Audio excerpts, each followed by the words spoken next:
Circa 2005, I switched jobs. The new job came with an awesome perk. 3 months working in Spain. I lived back then in Argentina. All expenses paid, earning my salary plus an extremely generous per diem. For me, it was awesome. It meant that I would get pretty much the salary of a year in 3 months, plus the opportunity to visit Europe and travel for the first time. The caveat was that the project was a nightmare. The consulting company that hired me had won a really big bank project and overpromised we had to finish the project in a really impossible time frame. That's why I was going there. It was kind of an all-hands-on-deck situation. When I arrived there, working hours were ridiculous. 9 a.m. was the starting time, and we rarely left before 11 p.m., sometimes even being there till 1 or 2 in the morning. I had no problem with that. I was living in a hotel. The only people I knew in the city were in the project as well, so we bonded over the situation. My colleagues were also really supportive. They made a point that I wasn't going to work on weekend and told me that we work our asses off Monday to Thursday, but on Friday afternoon, you're going straight to the airport. You have to take on the opportunity to get to know Europe. We'll get by. The problem, as usual in this situation, was the project manager. We used to call him Sauron. He was a manager that took pride in saying I started working in this company. I met my wife because of this company. I got married because of this company. I got divorced because of this company. He was middle management, so yeah. Since hours were really long and pretty much everyone was exhausted from the night before, the tech team minus Sauron used to stroll down to a cafe down the street at 9:15 a.m. and have a healthy breakfast while we planned the day ahead. Team leaders were included, and it was kind of an impromptu and informal scrum meeting we held. One day, Sauron and I had a meeting with a client in the office. While I was there, a client said to Sauron, by the way, I'm going to need this and that for this afternoon, and Sauron said, okay, I'll go down to the bullpen and ask someone for that. Be right back. Just keep on with the meeting and I'll join when I get back. But he never came back. The meeting finished with me and the client, and Sauron never came back. After the client left, 2 hours later, I went down and found that nobody was in the bullpen. Not a single soul. Not Sauron, nor the team. And then I heard screaming from one of the meeting rooms. I opened the door and found the whole team shouting at Sauron and Sauron shouting back. Sauron was furious because the team was at the cafe. The team was furious because he had no right to be angry about that since everybody worked an insane amount of overtime with no complaints. And Sauron said, I don't care. You're hired to start your work at 9 a.m. You have to be here at your desks at that time. That's what we're paying you bums for. One of the team leaders, seeing that this was going nowhere, said okay and ended the meeting. Sauron pretty much disappeared all day, had meetings and such. And then, at 7 when we all left. Since Sauron asked us to work the hours they were paying us to work, we finished the shift and left. And we did that the next day. And the next one as well. We did it for a whole week. Sauron missed a couple of milestones and got an earful by the client and his bosses. Sauron realized his screw-up, he became docile, and never complained about anything else. Not the cafe meetings and not even about the seldom longer than usual lunch. We did work a lot more hours than what he was paying us for. But the environment became more relaxed, and Sauron made a point of trying to be at the bullpen the shortest time possible. My sister's mother-in-law is one of those women who believes that giving birth makes her an expert on everything, and believes that being kind of related through marriage makes her an authority over me. Today, I'd like to introduce Reddit to the story of how she took over the family vacation. When my daughters were 1 and 3, my family contacted me about this great idea to have a family vacation in my mother's hometown, a 6-hour drive. They got to work on planning it right away. They excitedly drew up a plan to rent a van so that we could all travel together. They found a weekend rental that could accommodate us all, etc. I have to admit, it sounded pretty good. I started thinking that it sort of, might be normal. How wrong I was. 2 days later, they discovered that doing everything at the last minute rarely works in your favor and called to tell me some bad news. The only van they could get was 1 seat short and someone had to go. Not being fit enough to fight over it gladiator style, they held a vote instead and, shockingly, decided that it should be me. I had some reservations. So they pointed out that I hadn't had any time away from my children since they were born and deserved some time to myself. Suspicious. After some consideration, I let them go because my sister is a super responsible person, and I trusted her to make sure the kids were okay. I underestimated the floppiness of her spine, though, not knowing that a spine could end up in a state that could be best described as mostly melted jello. They were sending me pictures of the happy vacation. Phone check. Inns were great, and everything seemed to be going well. Until I noticed that every single person who was supposed to be there were all in the same photo together at a remote fishing spot when, supposedly, nobody else was around. Who was taking the pictures, you ask?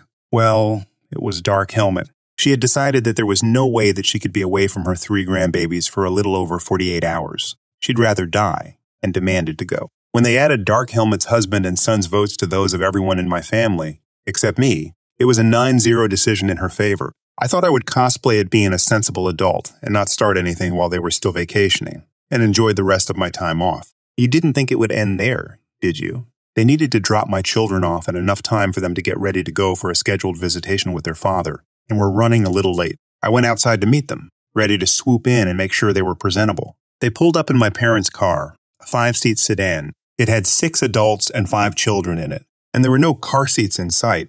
I got into a fighting stance. They broke out into excuses the minute they saw the expression on my face. The rental was too expensive. That's why we left you out. We knew you wouldn't go unless we had car seats. This is why everything ends in a fight. You're so irrational. You're trying to ruin a beautiful memory? You're not a grandmother. You wouldn't understand. Blip, blop, bloop, bloopity bleep. They all started to talk over each other so that they could be the hero that makes Tattersea reason. So it was a little hard to decipher. I took a deep breath and said, "You will never take my children on a trip without me again. Leave now and do not even try to speak to me unless I reach out to you. Any of you." That's when it went nuts. There was a lot coming at me, but my parents were the biggest possible threat, so I focused on them. I had no right to keep them from their grandchildren. They were going to call the cops and Child Protective Services. They had grandparents' rights and the courts would give them access anyway. I dared them to go ahead, and that's when Dark Helmet decided that the best way to proceed was to cry hysterically, accusing me of being a selfish monster who was trying to destroy her relationship with her grandbabies. I told her to shut up and move to usher the kids inside. She grabbed onto my oldest daughter's arm, trying to pull her away from me. "She's not going with you until you calm down." I'm afraid for her safety, apparently forgetting the other one standing right next to her, whose safety she didn't seem to care about at all. I had to disengage her claws before I could pick up my daughters and walk inside. They stayed outside for almost a half hour, either comforting each other over all the drama I caused or performing a black magic ritual. I'm not sure which. They called the house phone and cell phone every few minutes, and I could hear the roar from outside whenever it went to voicemail. They tried to recruit a few of my neighbors who'd come outside to find out what was going on, and a couple of people passing by, wanting anyone around to join in on the fun. I heard from a reliable source later on that they all went back to Dark Helmet's house and whined about me until after midnight. They were even forced to order a huge, expensive meal at a restaurant because I had upset them so much that nobody felt like cooking. I was stealing money from their pockets. It took a while to die down, and they finally resigned themselves to knowing they did their best with me and I turned out horrible, despite their best efforts. And that's the story of how Dark Helmet took my place in a family vacation. This was when my dad was 2 years into university. He was living in a dog-friendly apartment with his 2 dogs. One of his dogs was a pug named Killer, and the second dog was a cane corso named Tiny. Yeah, I know, ironic names. Tiny was very protective over Killer. That will be important. He was sitting on a bench with Tiny and Killer in a park. The dogs were trained enough to not need a leash, and sat by him, panting and Killer getting lots of pets from people walking by, while most kept a fair distance from Tiny. Tiny didn't mind, he was just making sure Killer was safe. Enter entitled Mom and her child, who wasn't that entitled, so I will call him Embarrassed Child. Embarrassed Child. "Mom, can I pet the dog?" Referring to Killer. Yes, of course you can. Go pet him. "Sir, can I pet your dog?" Karen.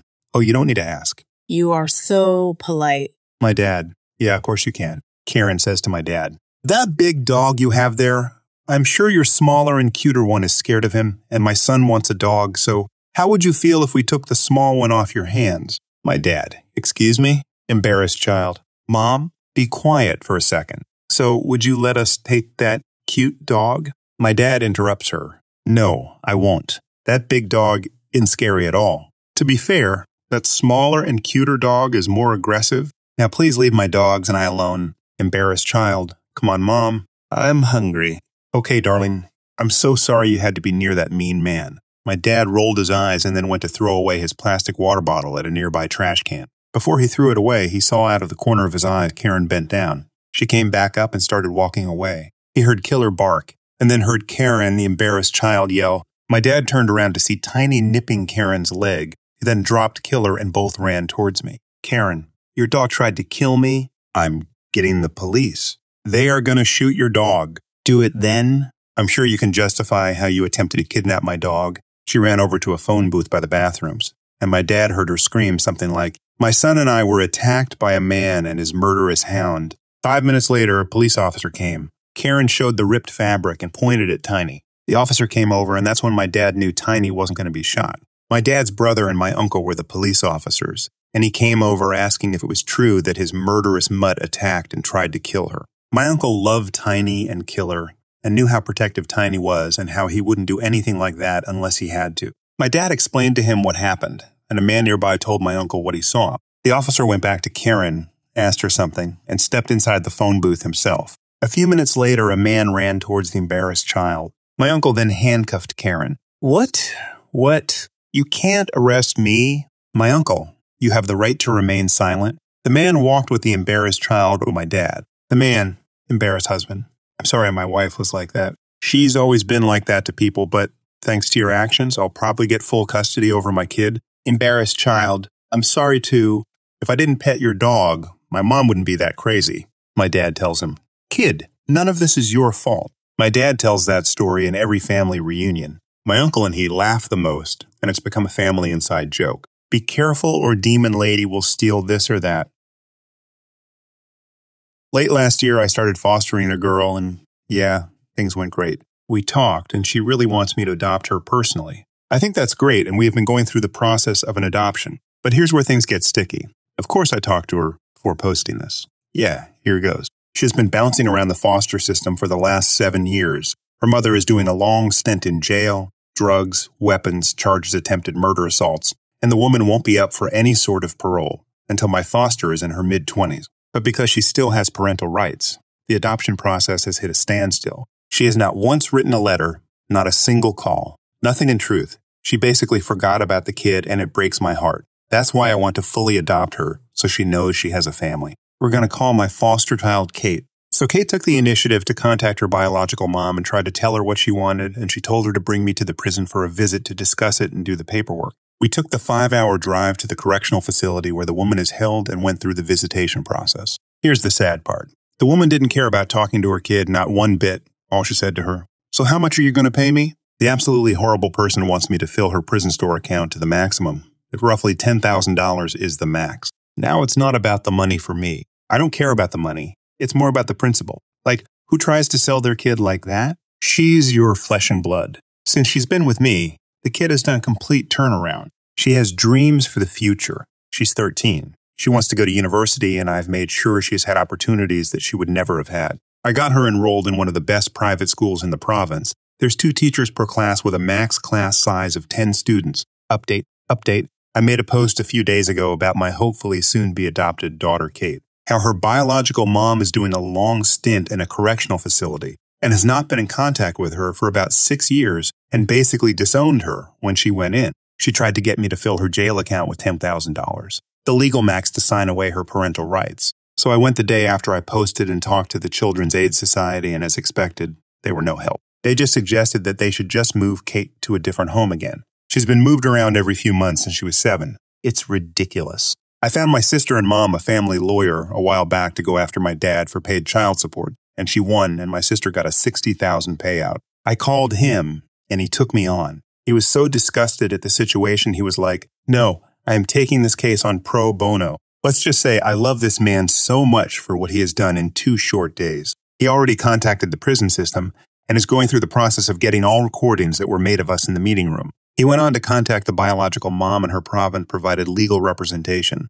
He had a short conversation with her and her representative and explained what he's going to have to do and whatnot. Well, he has a meeting in person with her and her representative on Thursday to sign the parental rights paperwork just like that. He's also going to handle the adoption process for me because, in his words, dealing with the Children's Aid Societies is a pain. They are cruel and a nightmare. He has set up an appointment with the courts and said that by this time next month, Kate will be legally adopted. He has enough proof that her being a ward of Children's Aid Societies is harmful for her, and it will be like in and out. Hello. So I've recently become a teacher, and of course I've had plenty of run-ins with entitled parents, so I thought I'd share one in my class. I teach AK6. For context, Sydney is in lockdown and has been for since July, so we've been doing school remotely for about 10 weeks at this point of the school year. So this is all during online learning. So with our lessons, we use Google Classroom and Google Slides, and sometimes we give out interactive worksheets using separate Google Slides. Students then hand in their work on Google Classroom, where I can mark it. We also use Zoom to interact with the kids. We have daily 9:30 Zoom meetings to go through the work for 30 minutes. Then I read with some of the kids. I usually finish Zooming at about 11. Then throughout the day, I offer children who are struggling extra Zoom sessions and support if they need something explained to them, mainly if it's too hard to explain to them over Google Classroom. The Zoom are recorded for child protection laws. This is a statewide, all levels of education thing. So this happens with high schools and university Zooms. It's just for protection. Now I should also note, we start our school year in January, and I've taken over this class from another teacher who went on leave. Sorry for the long context, but let's get started. So it's a typical day. I'm sitting at my desk, getting some work done for future lessons when I see a message come up on the group chat. It's from one of my students.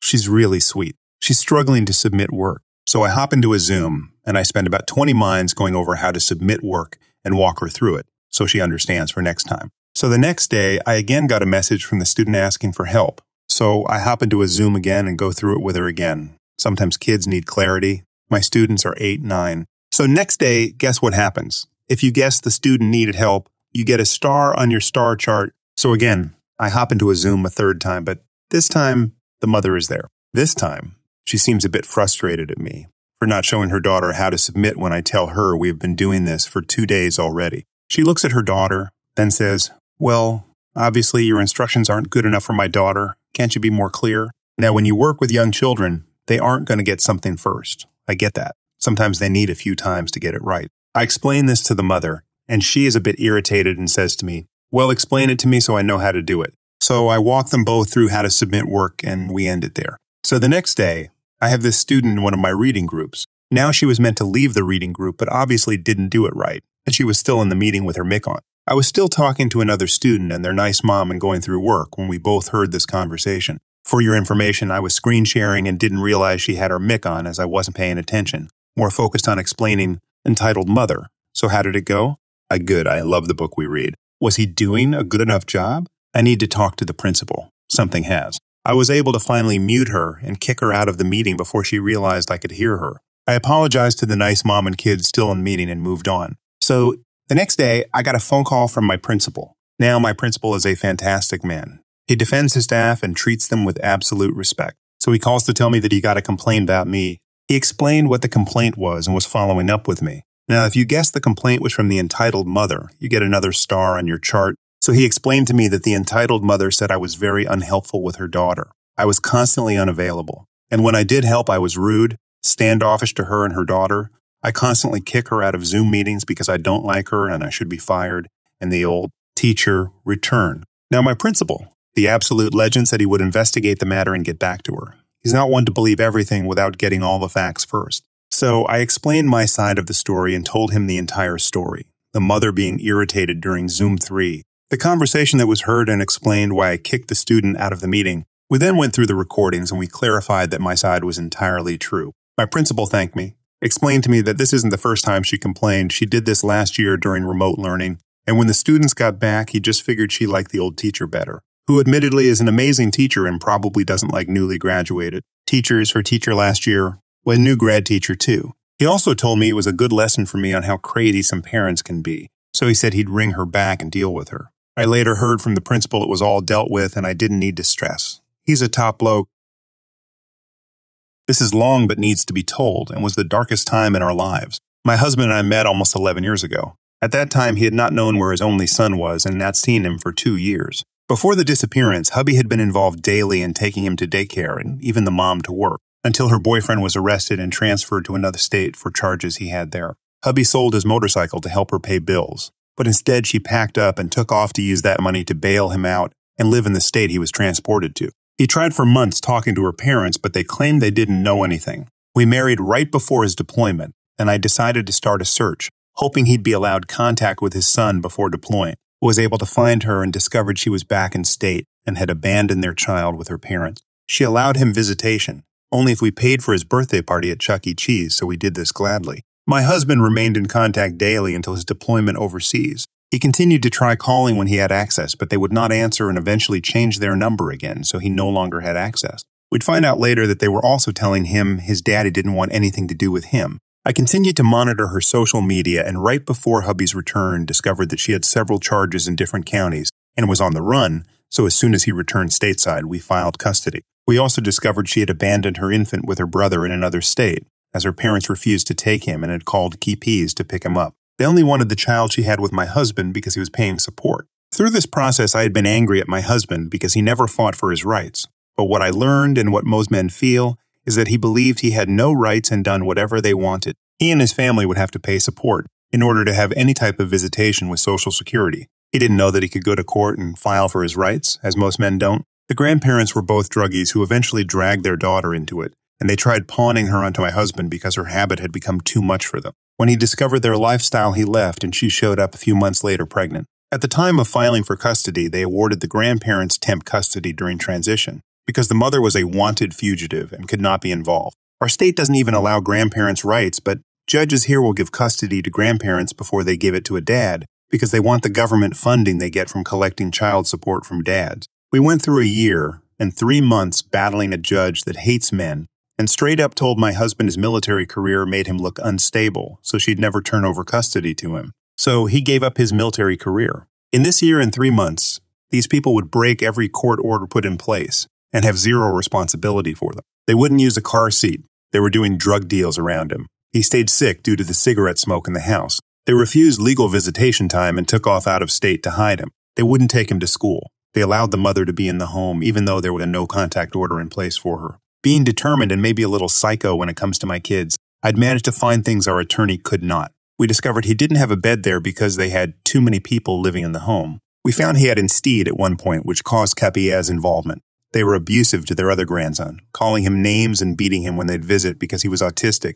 And they themselves had been arrested for making and selling meth, and the grandfather had been arrested for beating the grandma. The drug charge was not publicly known. I'm guessing because they ratted. However, there was a case in figuring out what to legally do with property that was forfeited after the arrest. I found this and proof of the biomom being allowed in the house that resulted in us getting temporary custody. A year and 1 month in, and the grandparents failed a drug test. The daughter had twins that were taken by KPs immediately after birth due to drug use, while pregnant and her current fugitive status. Still, the judge refused to give over custody to a willing and able father. Our attorney, also prior military, put pressure on the judge, and we had sent a complaint to the state Supreme Court, along with every single state official detailing how this judge was doing everything against the laws in our state. Eventually, she couldn't take the pressure and gave us custody. It came out that she was hoping the biomom would get her legal stuff in order, and she could give over custody to her instead. In August of 2013, we brought our baby home permanently. However, we were forced to give the grandparents visitation, which lasted until March of 2014.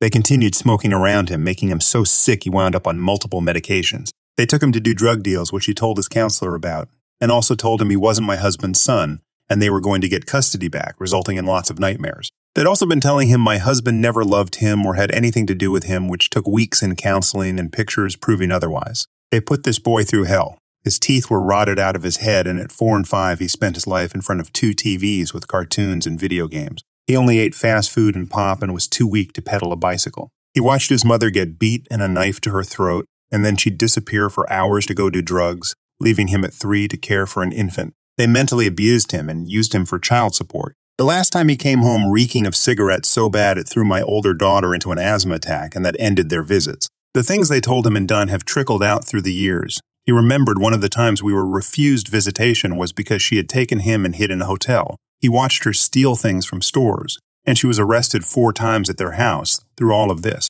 Yes, I called and reported it every time. These horrible people have not been a part of his life since then. Biomom has done a stint in prison and is once again running from new charges in her probation. He will be 14 this year, and he's very needy with me because I make him feel loved and safe. This child is one of the biggest blessings I've ever had. He is so thoughtful and kind and tries to take care of me. His father is scared to let him go anywhere away from us because of the trauma of not knowing where he was caused and then hearing what all he went through in that time. I've never met more horrible people in my life, nor have I ever imagined how resilient he would be after going through it. He is so very smart and special, and a gift I thank God for daily. We both agree that even with my husband's deployment, which was a pretty bad one, this was far worse than anything else. We spent years now fighting for fathers' rights across the country and been a part of some law changes in our state. We have to inform men of their rights. We have to give them the resources because children deserve both parents. It's disgusting how much it costs them in legal fees just to be a parent, and maybe one day it won't be necessary.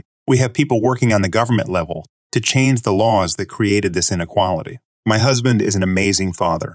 Not only did he raise my 3 children from a previous marriage, but we have done youth and college-age ministry together, giving kids a family where they didn't have one before. We've provided a home, food, insurance, gas money, and phones. He will never stop caring and loving those that were abandoned. There are so many men out there that are amazing fathers but don't get the chance to be. They take their lives daily. They have everything taken from them and are financially ruined when all they want is to love their kids. Children deserve custody of both parents. Alienation has to stop. Our now 14-year-old is our youngest. That may have been the worst thing we've ever gone through, but I'd do it again for him. I will never not fight for my kids, and I will never not fight for other fathers going through this. If you know one, check on them. Hook them up with groups that can help give information and encouragement. Courts are not fair, and men feel the loss of their children the same as a mother. They are hurting and grieving daily for a child that is still alive. They are losing hope and giving up. They are being made to feel guilty if they stop fighting because they are tired and broke. It's emotionally draining and leaves you completely depleted.